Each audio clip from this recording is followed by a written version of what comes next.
Here's one mistake that a lot of people make on their backhands, which keeps them from getting a lot of power on their two-handed backhands. So let's take a look at what that mistake is.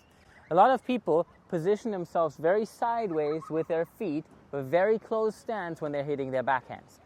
Now they're setting up like this, and maybe they swing and turn a little bit into the shot. Doesn't look too bad at first glance, but the reality is a little bit different. So let's take a look at what happens during the contact point.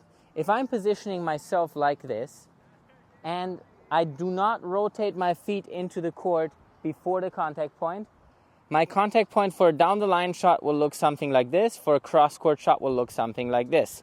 As you can see here, my upper body is very twisted against my lower body in this position. So that means I'm already slowing down my swing because the body can't accelerate any further. Now ideally, we want to make contact with the ball when our racket is as fast as it gets, so at the peak of its velocity.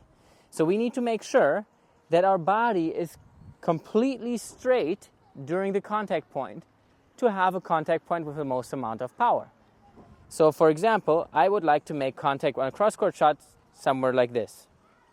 Now, if I make contact like this, obviously it looks like I didn't even move.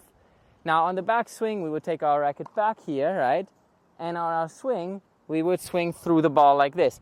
So we need to make sure that the contact point is the halfway point of our swing, because that halfway point gives us the most amount of power, because our body is just about to start getting tight from the rotation, and when it starts getting tight, our racket will slow down.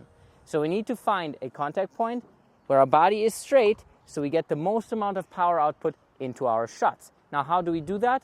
By opening up our stance a little bit more. So for example, if your feet are like this, it's impossible to get this straightened out upper body in the contact point when we're going cross court.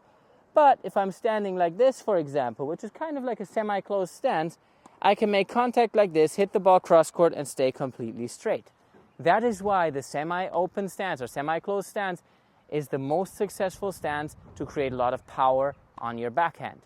So if you're trying to set up with this stance, make sure that your last step is taken a bit more forward, so your feet actually point in the direction that you want them to point into, so you can create this straightened out body position in the contact point. Hope you enjoyed this video. Please like and subscribe, and we'll see you guys soon.